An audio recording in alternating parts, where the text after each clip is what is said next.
Penn State, Notre Dame, I'll give you my pick on today's edition of College Football Smothered and Covered.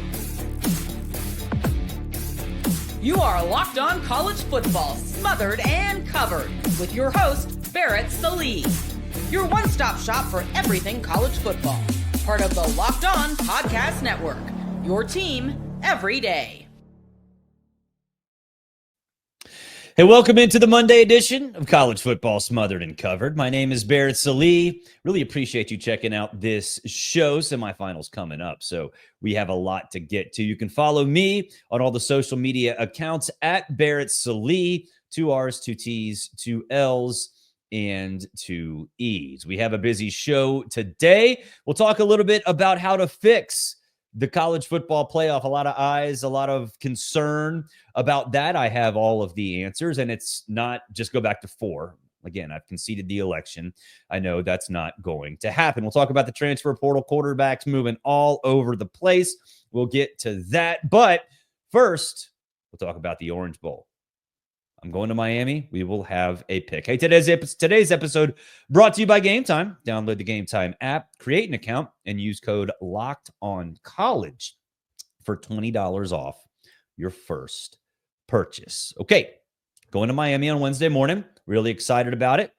Going to work a little bit at the beach on Wednesday afternoon, and of course, go to that giant casino that's shaped like a guitar on Wednesday night before going to the game. So let's talk about the game.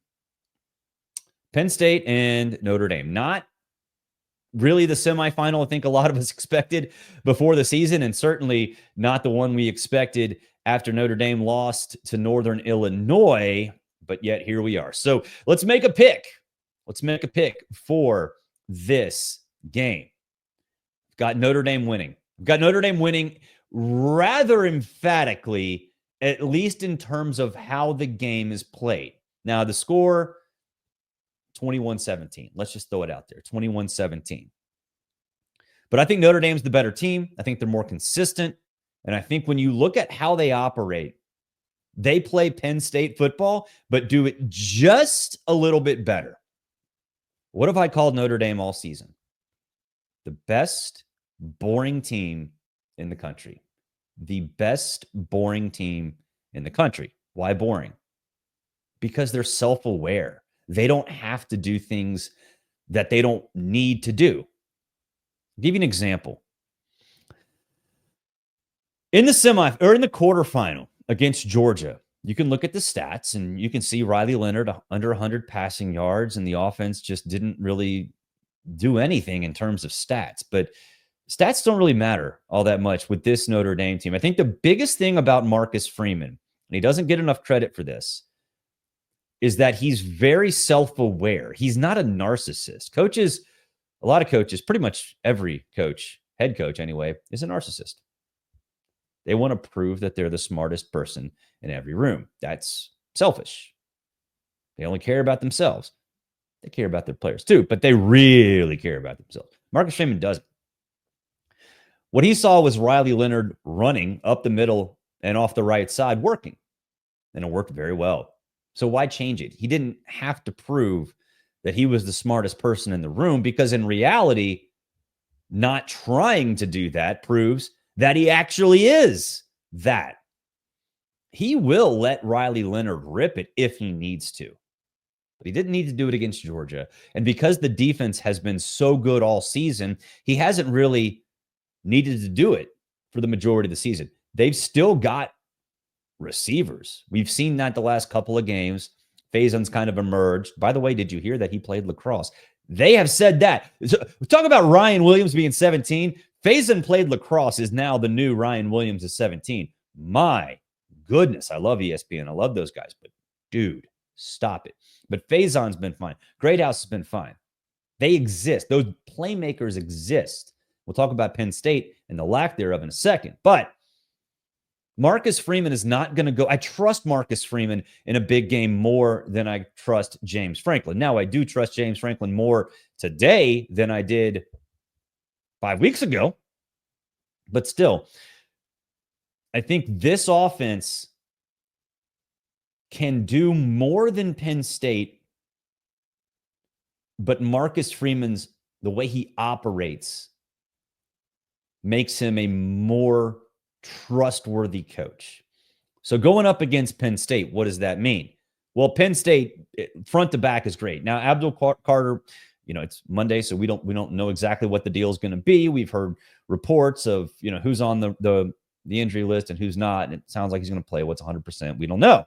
100% is a big deal. But Danny Dennis Sutton, fine. We saw the cheap shot against Boise State and Ashton Genty. Still a really good player. He's fully capable of picking up the slack, whatever slack there is, if Abdul Carter's not 100%. Even if he's 80, he's still pretty good. But they've got enough defensively to make this an ugly game. Make this the kind of game that Notre Dame played against Georgia. But there's one difference with this Penn State team. They are extremely one-dimensional offensively. And I say that I know the next thing you say, well, Tyler Warren. Yes, that's true. He's the only one. He's the only threat deep downfield.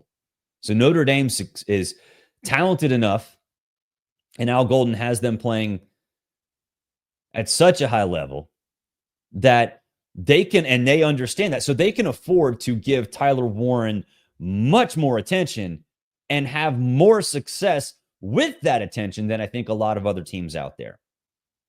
So this is going to be, for Notre Dame, one of those situations where they say, in the passing game, Tyler Warren, if you beat us, fine.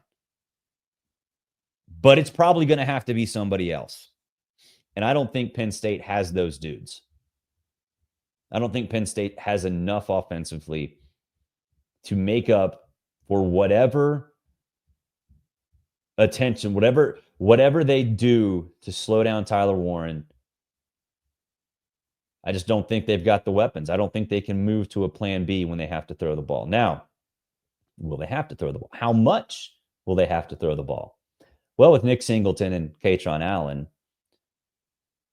you don't have to throw it all that much. This is going to be a game played inside a phone booth.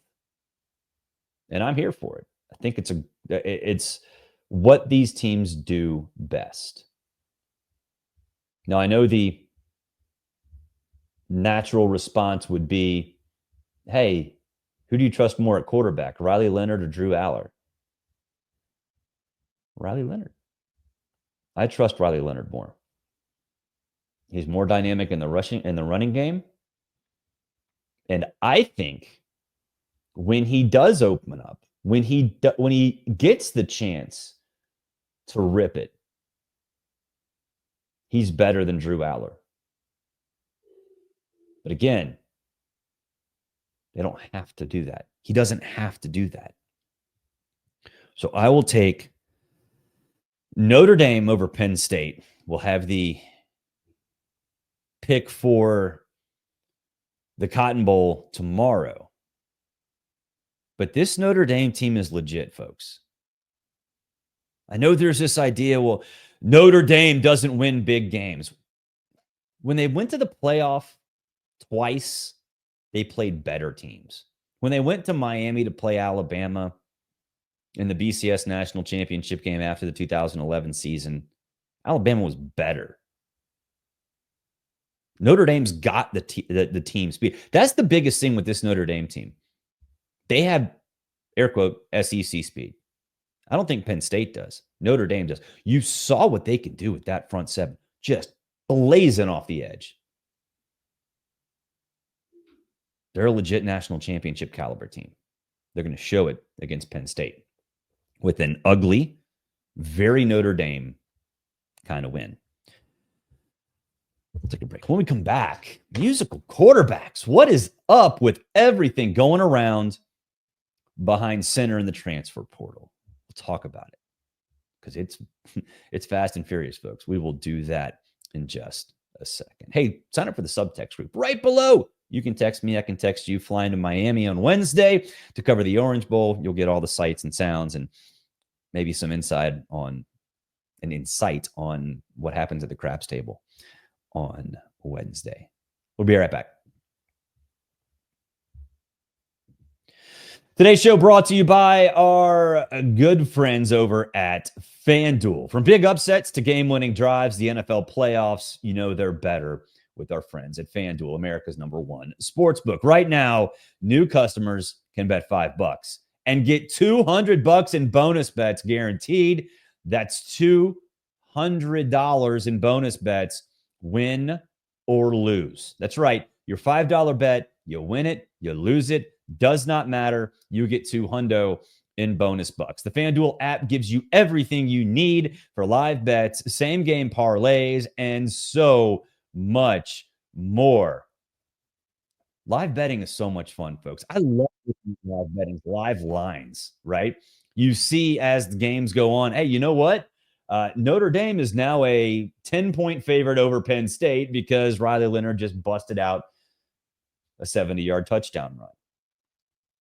It can be closer, a little bit closer than that. I'll take Penn State. Minus the 10. I love that stuff. I wish I knew how to program that stuff. Visit FanDuel.com today. You'll get started with that $200 in bonus bets when you place your first $5 bet, win or lose. That's FanDuel.com. Make this playoff season unforgettable with FanDuel, an official sportsbook partner of the NFL. All right, let's talk about musical quarterbacks. You know, the transfer portal, it never slows down. Officially, it's closed, but teams that play play after the portal closed have 5 extra days of the portal open. Players can enter it. And Jaden Rashada from Georgia apparently is entering it. Malachi Nelson entered it and already moved on to UTEP. Think about that. Malachi Nelson went from USC to Boise State to UTEP. Okay, El Paso. It's warmer than Boise. You still get snow in El Paso, but UTEP? Okay. And then,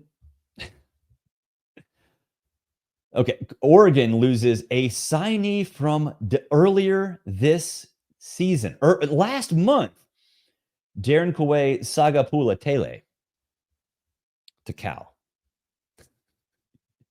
He just signed last month, and now he's transferring.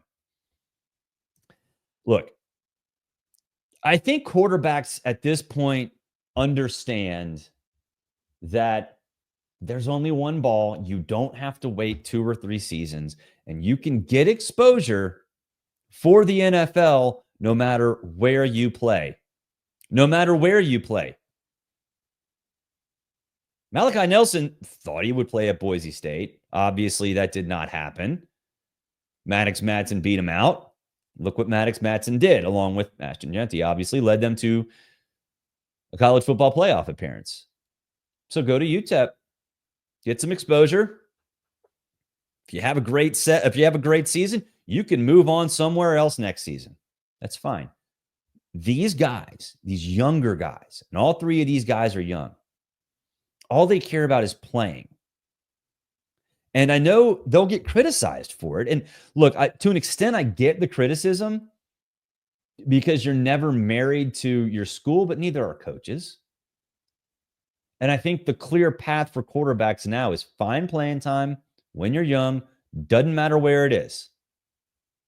And if you have success, then you get the big job.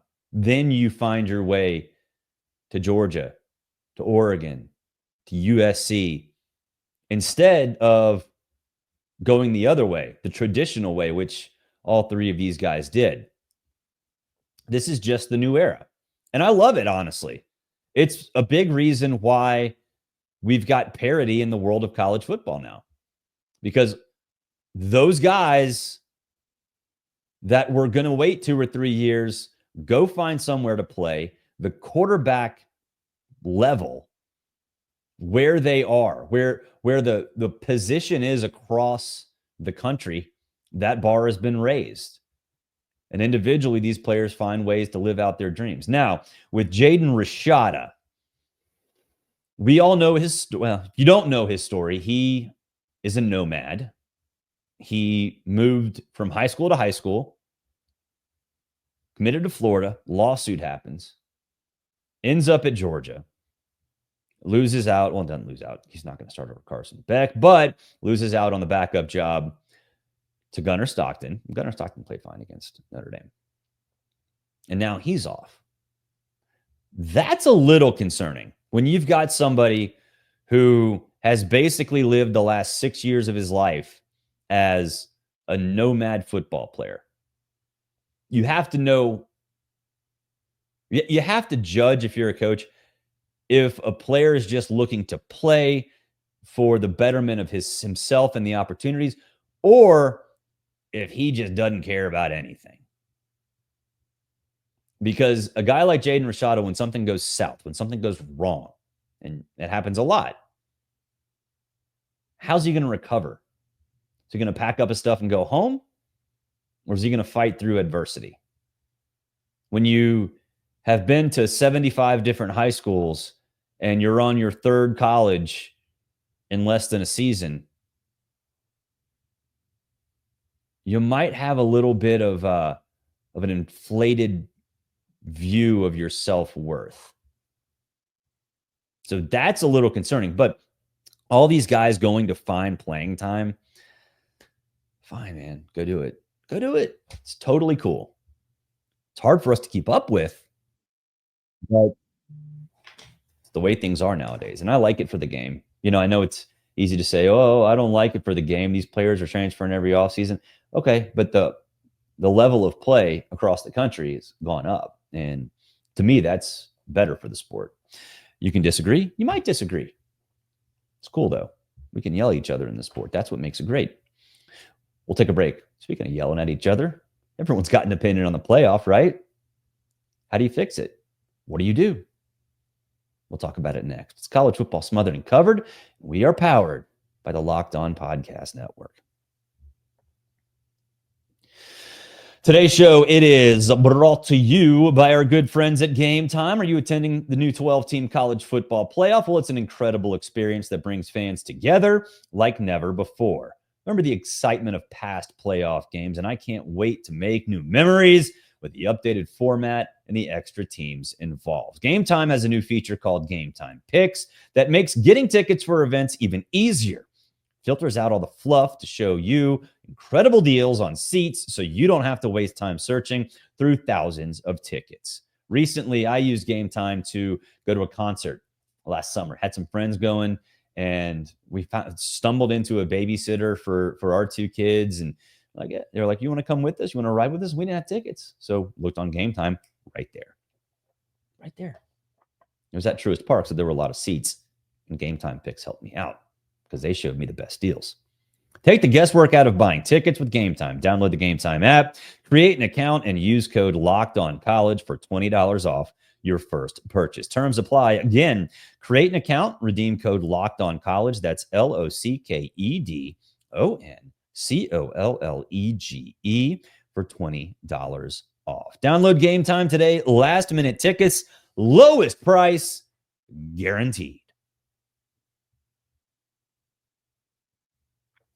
Okay, let's talk about the 12-team playoff. It seems like it's been the talk of the town for the last 3 weeks. How do you fix it? Well, first things first. We all knew this was coming. When this whole thing was set up, we told you, hey, you know what? You're not going to get the 4 best teams. You're going to get teams that get hot, which is exactly what's happened. You're going to get teams with buys that don't necessarily deserve it. That's what happened. And then suddenly there are people in my profession, big J journalists, who get mad about it happening. And I'm like, dude, we told you this was going to happen. You told us this was going to happen too. But, engagement is engagement. Nevertheless, how do you fix it? First, I think the biggest thing is that you can't push back that much if you're the ACC, the Big 12, and everybody else. If the goal is to remove the automatic bids for conference champions, it has to be a unanimous decision, at least for next season. Not going to be that. So when the new contract comes out, guarantee you those conferences, everybody outside the SEC and Big 10, are going to push for the same sort of format in terms of the automatic bids for the top 4 conference champions. The SEC and Big Ten don't want that. So if you push back too much, the SEC and Big Ten are going to be like, deuces, we're out. So the unintended consequences, we've seen it in this go around with the 12-team playoff. It could be even more drastic, depending on how negotiations go. Now, could things change next year in terms of making a few minor tweaks? Has to be unanimous. But yeah, they could. I think the one thing that's on the table more than anything else is reseeding after the quarterfinals. You can't really reseed after the first round because it really doesn't matter. The whole point is to get the best matchups, and you're not going to lose the automatic bid. So you might as well reseed after the quarterfinals, which, okay, fine. Is it going to make that big of a difference? Probably not. But it would at least ensure that teams don't get knocked out unfairly, that the paths are relatively similar. Is that what fans want? Is that going to be acceptable? No, I think the common complaint and the easy solution is to just eliminate those automatic bids and take the top 4 and they get buys. That is simple. That's easy, which means it's not going to happen. That's not how this works at all. Now, I know you could I know that if you're a regular listener and really appreciate UP1s listening, that you're going to say, well, you going to want to move it back down to 4? Yes, I do. In fact, I want to move it back down to 2. But like a politician, I've conceded that election. I will do what I can to support the party's platform, which is the betterment of college football. But if you want drastic changes next year, not going to happen. And if you want drastic changes when the new contract comes out year after next, you better watch out, because the people negotiating this might push too far, which could lead to an even bigger change in the landscape, which I don't think a lot of folks want, even those of you who want 45 playoff teams. Hey, sign up for the Subtext group. You can talk with me. I can talk to you. We can have a good old time. Going to Miami, like I said, give you insight, some updates, take some pictures of the beach that you won't see on the social media accounts. But yeah, do that. It'll be fun. Don't forget to like and subscribe. We need this show to go out to the masses. How do you do that? How does it happen? You give it a thumbs up. You subscribe. You leave a comment, no matter where you're consuming this. The algorithms love that. And they will send it out to you, all your friends, your family, everybody else out there in the internet world. Have a great Monday, everybody. We'll talk to you Tuesday. We'll preview and pick the Cotton Bowl. Have a good one.